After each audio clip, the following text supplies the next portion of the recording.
أعوذ بالله من الشيطان الرجيم.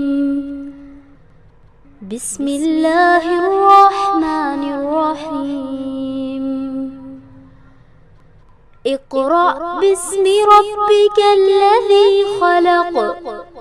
خلق الإنسان من علق. اقرأ وربك الأكرم. الذي علم بالقلم. علم الإنسان ما لم يعلم. اعوذ باللہ من الشیطان الرجیم. بسم اللہ الرحمن الرحیم. رب اشرح لی صدری ویسر لی امری واحلل عقدۃ من لسانی یفقہوا قولی. ربی زدنی علما. آیت نمبر 284 سے.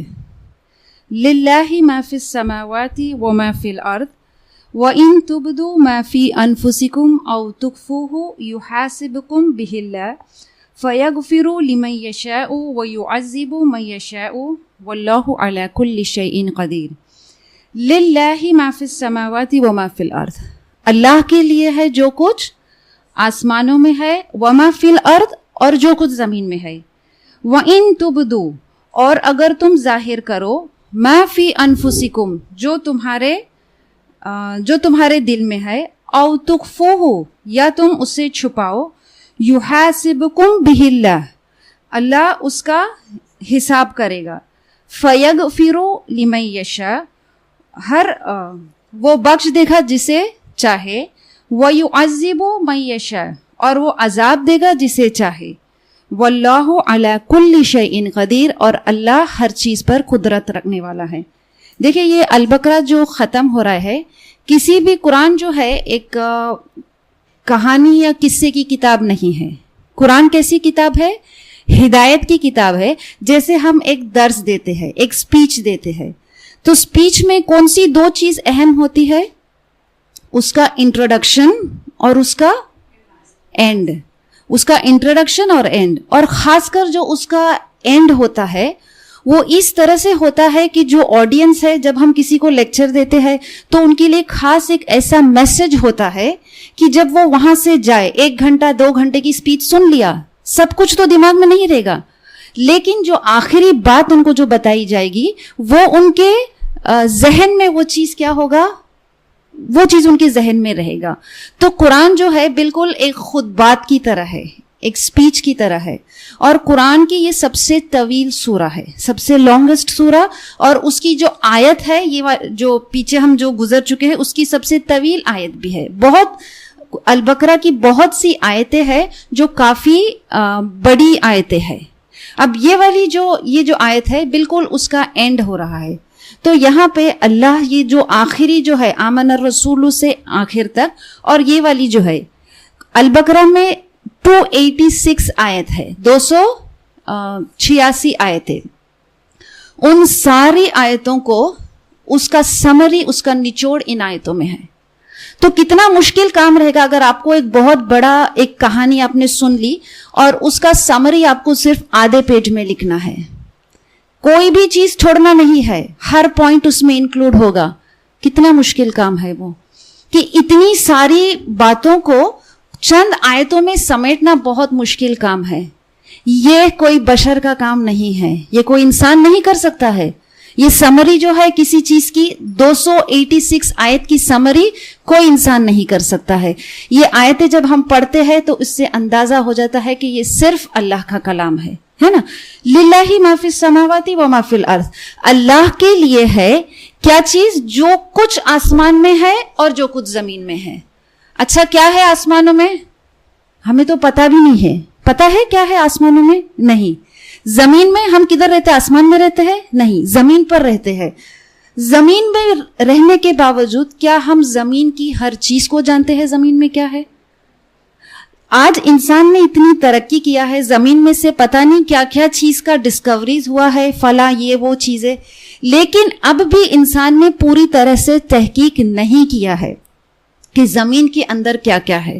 ایک کسان ہے، اس کی جو ایک چھوٹا سا ٹکڑا ہوتا ہے اس کی زمین کا، وہ تو اس چھوٹے سے زمین کے ٹکڑے میں بھی نہیں جانتا کہ اس کے اندر کیا ہے، حالانکہ وہ اس میں بہت سالوں سے وہ کیا کرتا ہے، اسی ٹکڑے کو وہ کیا ہے سنبھالتا ہے، اس کی دیکھ بھال کرتا ہے، اس کے باوجود وہ نہیں جانتا کہ اس کے اندر کیا خزانے چھپے ہیں۔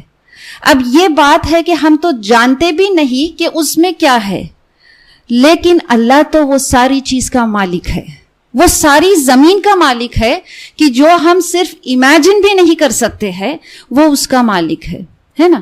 اگر سارے انسانوں سے، تمام انسانوں سے یہ کہا جائے، اس میں ان انسانوں میں وہ سارے مالدار لوگ بھی شامل ہے کہ وہ دنیا کے کسی ایک قسم کے، جیسے فرض کر لے کوئی کیڑے کا، کوئی انسیکٹ کا ذمہ داری ایک دن کے لیے لے، سمجھ میں آئے؟ کیا وہ کر سکیں گے؟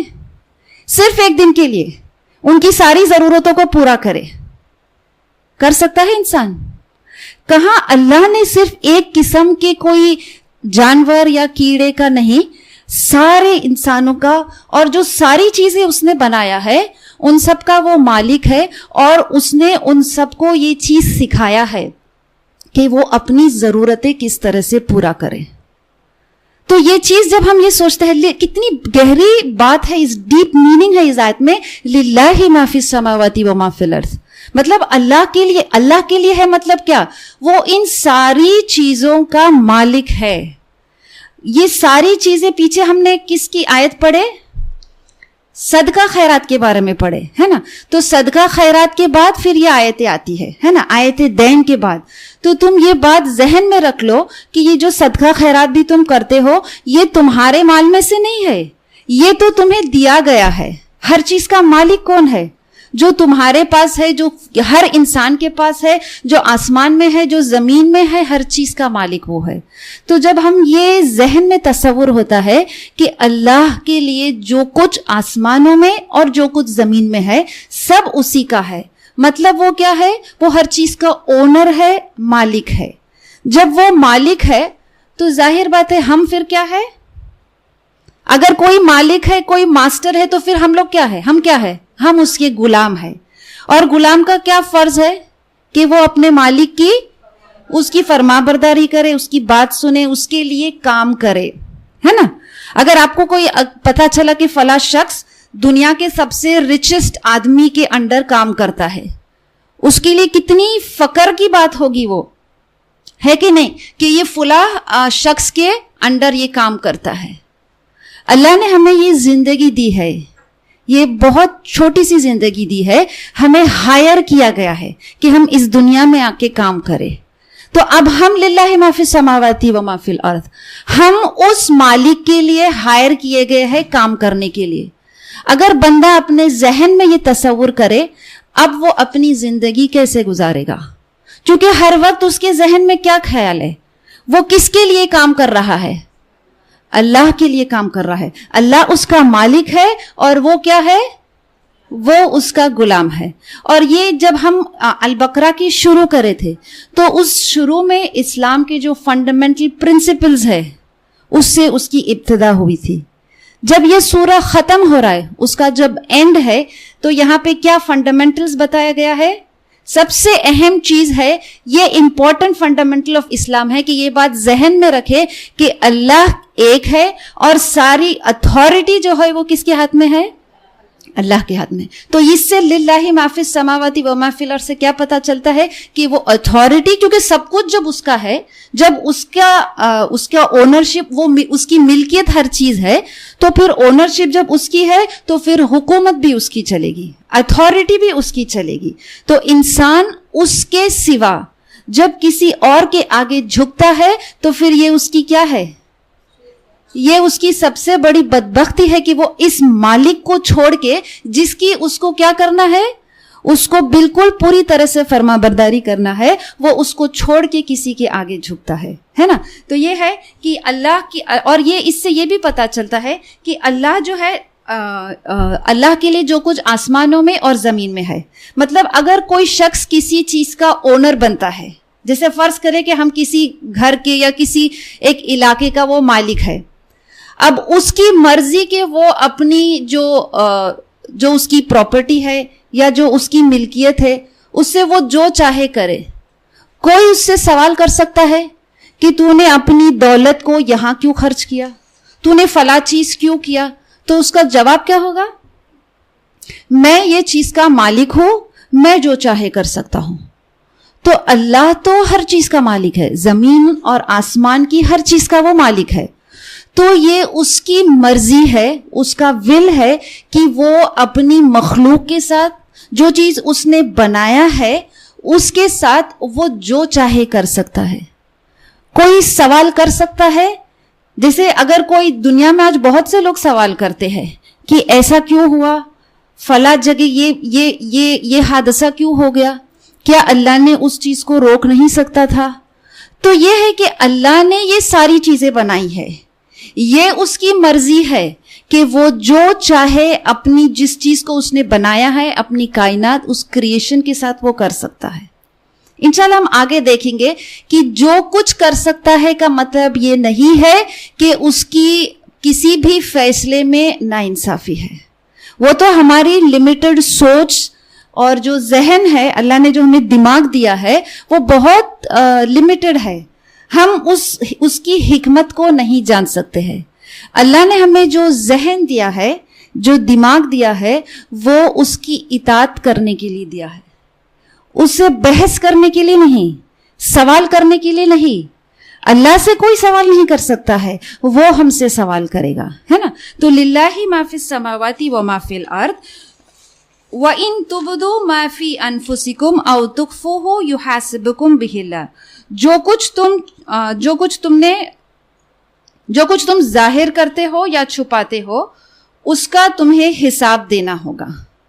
اور وہ چاہے وہ پہلے ہم اتنا سا دیکھتے ہیں کہ انسان کے دل میں, اس کے دماغ میں جو کچھ بھی ہے, اب آپ یہاں بیٹھ کر کیا سوچ رہے ہیں, آپ کے جو پڑوس میں ہے وہ بتا سکتا ہے کہ آپ کیا سوچ رہے ہیں؟ آپ سن تو رہے ہیں لیکن آپ کا دماغ کہاں گھوم رہا ہے, دل میں کیا خیال آ رہا ہے, یہ کون جانتا ہے؟ اللہ جانتا ہے. اس سے کوئی چیز چھپی ہوئی نہیں ہے.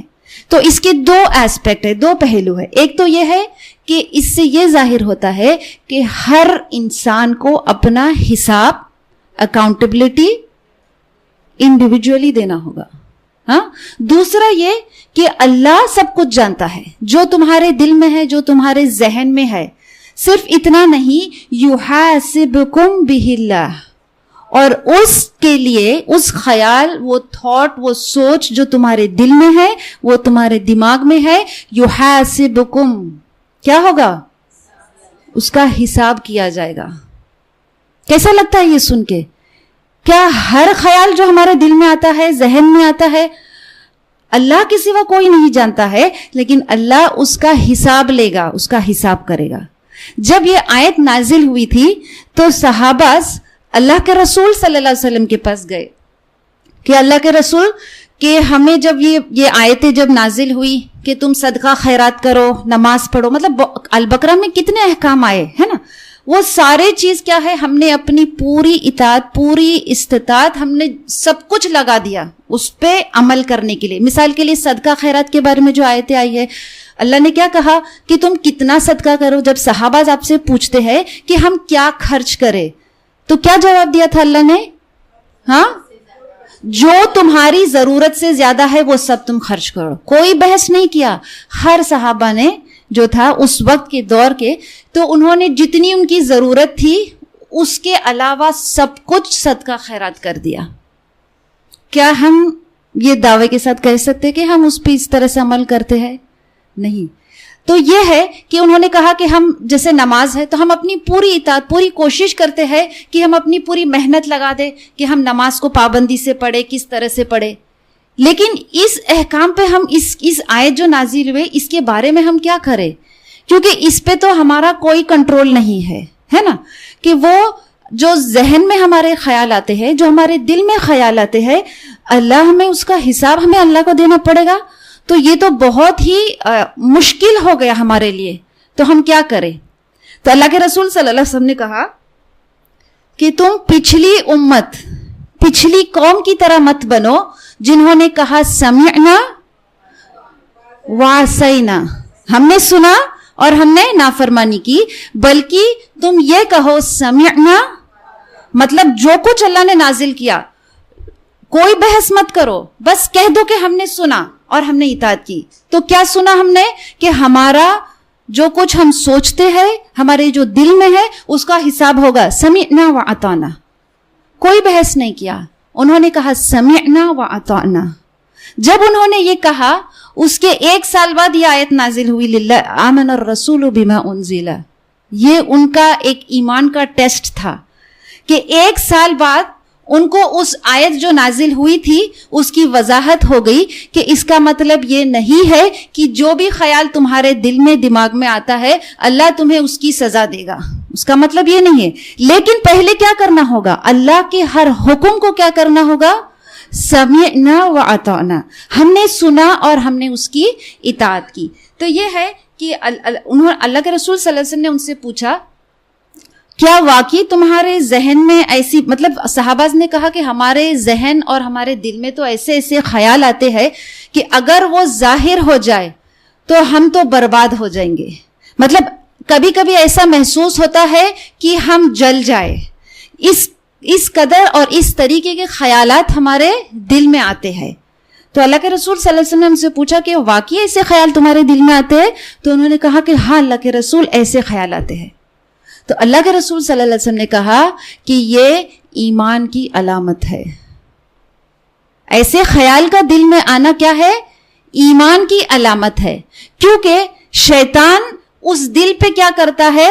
اس دل میں وسوسے ڈالتا ہے جہاں ایمان ہے. کوئی چور کو اگر یہ معلوم پڑے کہ یہ گھر میں کوئی چیز اس کو ملنے والی نہیں ہے، کیا وہ گھر میں کبھی چوری کرے گا؟ اگر وہ گھر کھلا بھی رہے گا تو وہ اس گھر میں چوری نہیں کرے گا. چور بھی اس گھر میں جاتا ہے جہاں پہ اس کو معلوم ہے کہ وہاں پہ مال رکھا ہے نا. تو یہ جو شیطان ہمارے جو دل میں وسوسے ڈالتا ہے وہ کیا ہے؟ اس کا سب سے بڑا ہتھیار ہے. کیا ہے؟ کہ وہ انسان کے دل میں کیا کرتا ہے؟ ڈاؤٹس اور وسوسے ڈالتا ہے نا. اور اس سے زیادہ اس کو اور کوئی اختیار نہیں اللہ نے دیا ہے. تو جو خیال، جو ڈاؤٹ جس شب شیطان ڈالتا ہے، تو ان وسوسوں کا ہم کیا کریں جو ذہن میں آتا ہے.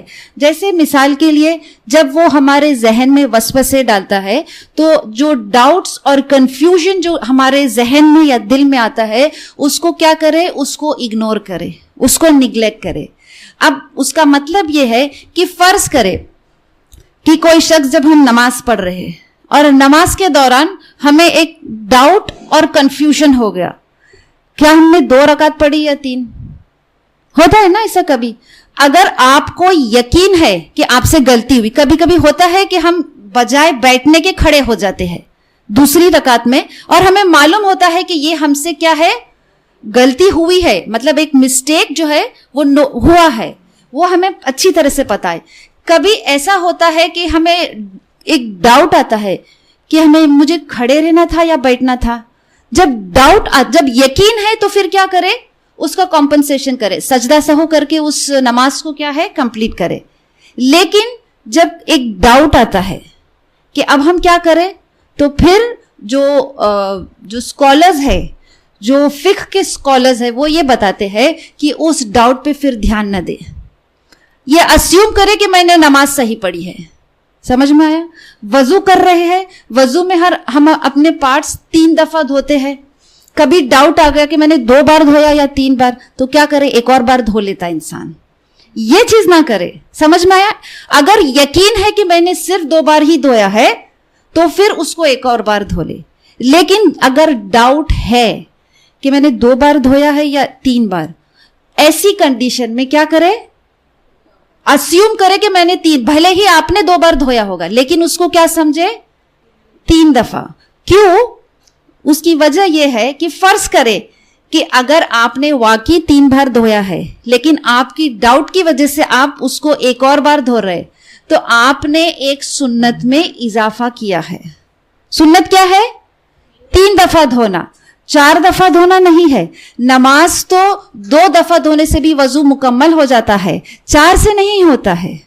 سمجھ میں آئی بات؟ مطلب کہنے کا مطلب یہ ہے کہ کسی بھی معاملے میں اگر ڈاؤٹ ہے، اگر آپ کو کسی چیز میں ڈاؤٹ ہے تو پھر اس ڈاؤٹ کو کیا کرے؟ چھوڑ دے. اور یہ ہے کہ یہ وسوسہ ہے. یہ وسوسہ کیا ہے؟ یہ شیطان کا ہتھیار ہے, اس پہ بالکل دھیان نہ دے.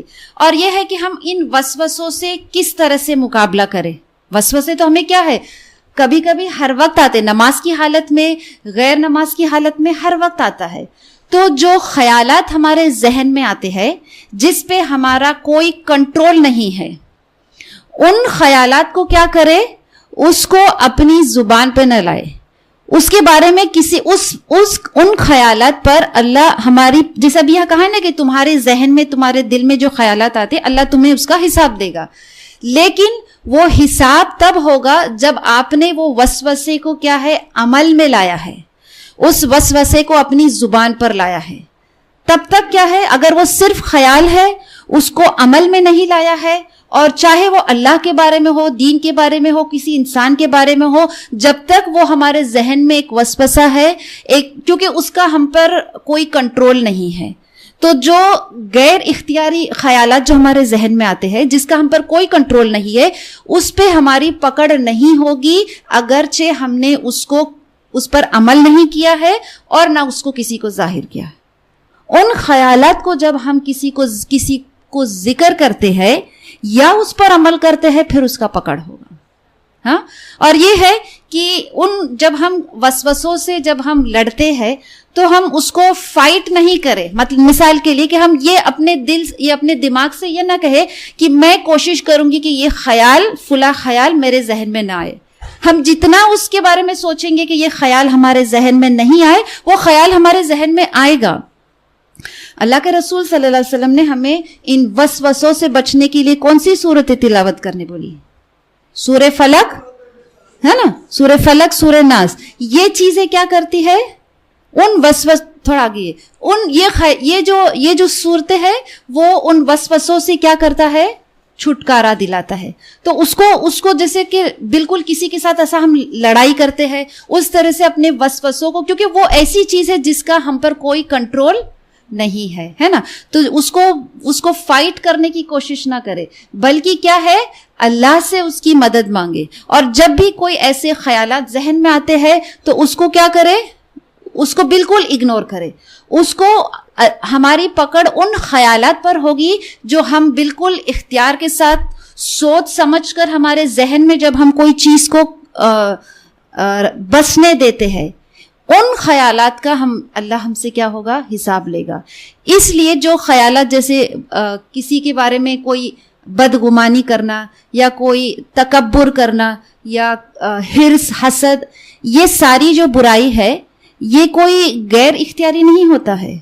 یہ سوچ سمجھ کر انسان کیا کرتا ہے. اگر اس کو کسی سے حسد ہے تو وہ ایسے ہی حسد نہیں ہوتا, اس کے ذہن میں وہ چیز کیا ہوتا ہے, وہ فکس رہتی ہے. تو اسی لیے ان خیالات پر ہماری کیا ہوگی, پکڑ ہوگی. لیکن جو غیر اختیاری خیالات ہیں ان پر ہماری پکڑ نہیں ہوگی.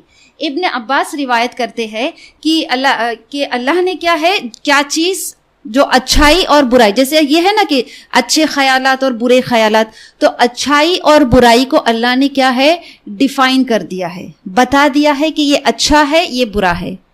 اور پھر اس کو بتانے کے بعد ایک اصول بھی بیان کیا, ایک رول. اور وہ رول یہ ہے کہ جو شخص ایک نیک کام کرنے کا ارادہ کرتا ہے لیکن اس کو کرتا نہیں ہے, اس کو اتنا اجر ملے گا جتنا کہ اس نے وہ کام کیا ہے. یہ اللہ نے رول بنایا ہے, کتنا بہترین نظام بنایا ہے. لیکن اگر وہ کام کر دیتا ہے, وہ نیک کام, وہ اچھا کام کر دیتا ہے, تو اب اس کا گناہ کتنا, اس کا جو اجر ہے وہ کتنا, اس کو 10 گنا اللہ اس کو بڑھا دیتا ہے. اور لیکن برائی کے لیے اگر اس کے ذہن میں کوئی برا خیال آتا ہے تو اس کو اس وقت تک پکڑ نہیں ہوتی ہے جب تک کہ اس کے لیے وہ لکھا نہیں جاتا کہ اس نے ایک برائی کی ہے. اس وقت تک جب تک وہ برا کام نہیں کرتا ہے اور وہ ملٹیپلائی ہو کے نہیں لکھا جاتا, وہ صرف اس کے اکاؤنٹ میں 1 گنا, 1 برائی لکھی جاتی ہے. ادفع باللتی ہی احسن. اگر اس نے اس برائی کو کوئی اچھائی سے کیا ہے, دفاع کر, اس کو ہٹا دیا. جو فرشتے کرامن کاتبین جو ہمارا حساب لکھتے ہیں, ان کو یہ حکم ہے کہ جب کوئی انسان برا کام کرتا ہے تو اس کو فوراً ہی نہ لکھے، کچھ وقت انتظار کرے، انسان کو مہلت دے کہ کہیں وہ اس کی برائی کو اگر کوئی اچھائی سے مٹا دیتا ہے تو پھر اس کی برائی کو لکھے بھی نہیں اس کی کتاب میں. یہ ہے رحمان الرحیم، ہے نا. تو پھر وہ اس کی کتاب میں کیا لکھتے ہیں؟ اس نے کیا کیا ہے؟ کوئی اچھائی نہیں کی ہے، لیکن اس نے توبہ کیا ہے، اس نے اللہ کی طرف وہ پلٹ آیا ہے. ہاں، تو ان سے حکم ہوتا ہے کہ اس گناہ کے بدلے نہ صرف اس کو گناہ کو مٹایا جائے بلکہ ایک حسنہ اس کی کتاب میں لکھا جائے، ہے نا. تو ہم کیا کریں گے؟ کوشش کریں گے.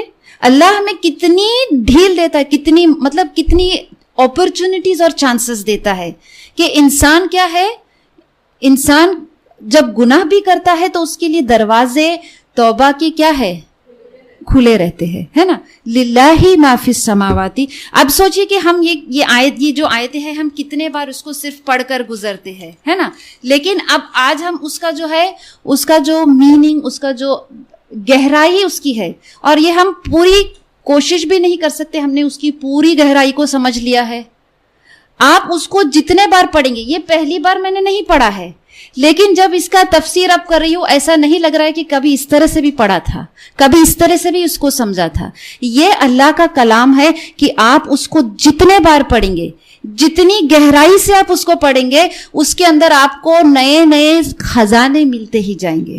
للہ ما فی السماوات و ما فی الارض. اور پھر کیا ہے؟ یغفر لمن یشاء و یعذب من یشاء.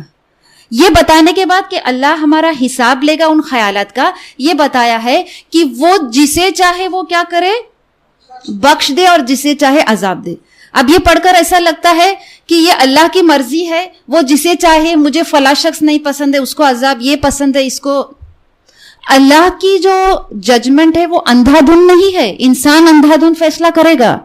اللہ کے نزدیک تو ظلم کا تصور بھی نہیں ہے نہیں ہے، وہ تو ذرا برابر بھی ظلم نہیں کرنے والا ہے. تو وہ جسے چاہے عذاب دے، جسے چاہے بخش دے. کا مطلب یہ ہے کہ الٹیمیٹ کل اختیار اس کے پاس ہے، اس کی ججمنٹ، اس کے فیصلے میں کوئی انٹرفیئر نہیں کر سکے گا.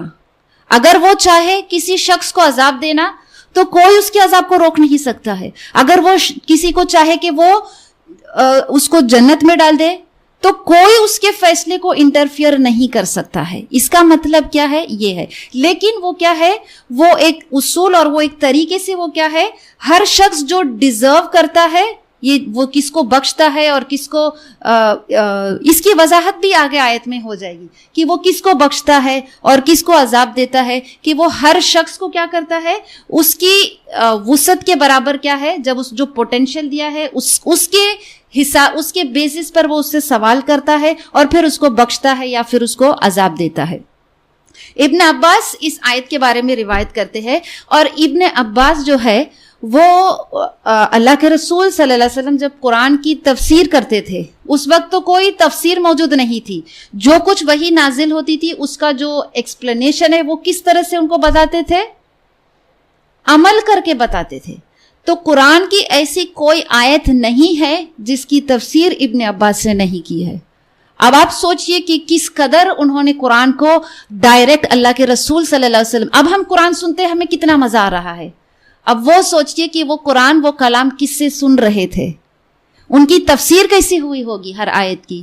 تو انہوں نے اس آیت کے بارے میں بتایا ہے کہ قیامت کے دن اللہ ان لوگوں کو، جیسے اللہ جسے، اس کا مطلب کیا ہے کہ وہ جسے چاہے عذاب دے، جسے چاہے بخش دے. تو قیامت کے دن اللہ ان لوگوں کو بلائے گا اور ان کو یہ ریمائنڈ کرے گا. مطلب کن لوگوں کو؟ جن کو عذاب ملنے والا ہے، کہ وہ جنہوں نے حد سے زیادہ نافرمانی کی تھی، جنہوں نے اللہ کے احکام کو کیا ہے جانتے بوجھتے ہوئے، حق کو جانتے ہوئے اللہ کے احکام کو کیا ہے، یہ تصور جو لوگ آج کہتے ہیں سب برابر ہے، آل آر ایکول، اچھا برا نہیں. قرآن یہ نہیں بتاتا اچھا اور برا کیسے برابر ہو سکتا ہے، برائی اور اچھائی کیسے برابر ہو سکتی ہے، نہیں ہو سکتا ہے. وہ دو بالکل الگ شے ہے. ایک ہے حزب اللہ اور ایک ہے حزب الشیطان. کیا یہ دونوں برابر ہو سکتا ہے؟ کچھ لوگ جہنمی ہے اور کچھ لوگ جنت میں جانے والے. تو جن لوگوں جو جہنمی ہے ان کو بلایا جائے گا اور پھر ان سے یہ کہا جائے گا کہ ان کو جہنم میں ڈالا جا رہا ہے. یہ ہے اللہ جسے چاہتا ہے اس کو عذاب دیتا ہے. لیکن وہ جو عذاب ان کو مل رہا ہے اس لیے نہیں کہ اللہ اندھا دھن ان کو عذاب دے رہا ہے. اس کا کچھ ریزنز ہے, اس کی کچھ وجوہات ہے جس کی وجہ سے ان کو کیا ہے, کیونکہ انہوں نے حد سے زیادہ نافرمانی کی ہے. اب ہم نے پیچھے سنا ہے نا کہ اللہ کس قدر رحمان ہے, کہ ہمیں کتنے موقع دیتا ہے. ایک انسان اگر 60-70 سال کی زندگی بھی اگر وہ گناہ میں گزارتا ہے, ایک بار اگر وہ سچے دل سے پلٹ آتا ہے. یہ سورہ فرقان میں جو عباد الرحمن کی کوالٹیز ہے بہت بہترین ہے. اس کے اینڈ میں سورہ فرقان میں عباد الرحمن کی کوالٹیز میں آخر میں ایک دعا آتی ہے, بہت بہترین دعا ہے.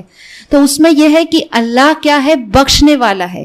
کہ انسان کی 60-70 سال کی زندگی میں جو اس نے گناہ کیا تھا اس کو اللہ کیا کرتا ہے, اگر وہ سچے دل سے پلٹتا ہے تو وہ اس کو معاف کر دیتا ہے.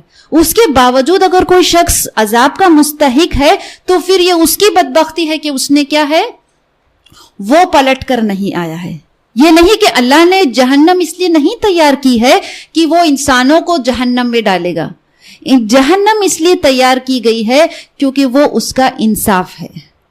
کیسا انصاف کرے گا اللہ, کیسا فیصلہ کرے گا؟ اگر سب کو برابر ہی اگر ملے گا تو پھر وہ تو کیا ہے, اس کے یہاں ظلم کا تصور نہیں ہے. تو اس کا یہ انصاف ہے کہ وہ جہنم تیار کیا ہے کہ جو اللہ اس کی نافرمانی کرے گا ان کو وہ کیا ہے, یہ نہیں کہ وہ ان کو وہاں ڈالنا چاہتا ہے, وہ اس لیے ہے تاکہ تم اس چیز سے, تم عذاب سے اور تم برائی سے بچو. جو قانون بنائے جاتے ہیں دنیا میں وہ اس لیے نہیں کہ لوگوں کو سزا دینا چاہتا ہے, بلکہ دنیا میں بھی جو قانون بنائے جاتے ہیں اس لیے کہ وہاں پہ ڈسپلن مینٹین ہو. اگر کوئی پینلٹی یا کوئی سزا نہیں ہے دنیا میں بھی تو پھر لوگ تو کسی حکم کو نہیں مانیں گے, کسی رول کو نہیں مانیں گے. ہاں, اب یہ ہے, اب دوسری آیت, آمن الرسول بما انزل الیہ من ربہ والمؤمنون کل آمن باللہ وملائکتہ وکتبہ ورسلہ لا نفرق بین احد من رسولہ وقالوا سمعنا واطعنا غفرانک ربنا والیک المصیر. اب دیکھیں یہ جو آخری جو 2 آیتیں ہیں وہ یہ جو پورا البقرہ جو ہم اب تک پڑھ چکے ہیں یہ اس کی سمری ہے یہ 2 آیتوں میں.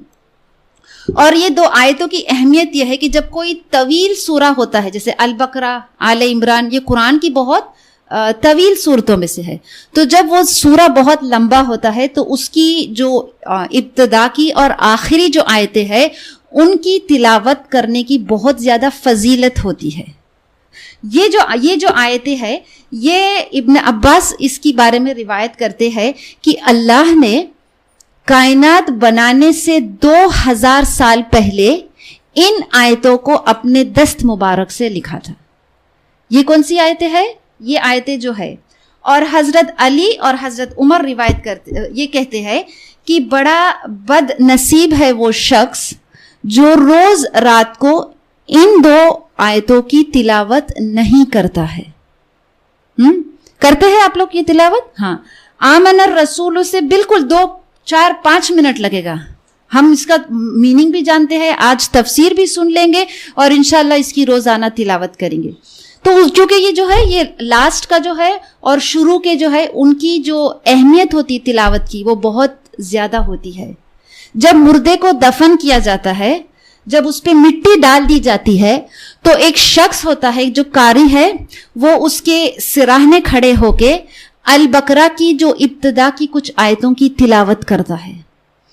ایک قاری, ایک شخص, قاری مطلب جو قرآن پڑھنے والا ہے, وہ اس کی جو پیر کی طرف ہے وہ کھڑے ہو کے یہ آخری یہ جو آیت ہے اس کی تلاوت کرتا ہے. یہ ہے اس کی اہمیت. اس سے زیادہ یہ ہے کہ یہ جو قرآن ہے یہ اللہ کے رسول صلی اللہ علیہ وسلم کو کس نے یہ قرآن اتارا تھا آپ کے قلب پہ؟ کیسے؟ آپ کو جبرائیل علیہ السلام, ہے نا. لیکن یہ جو آیتیں ہیں یہ اللہ نے کہا کہ میں جبریل کو بھی نہیں دوں گا. ہاں, اللہ کے رسول صلی اللہ علیہ وسلم کو معراج پہ بلایا گیا. کدھر؟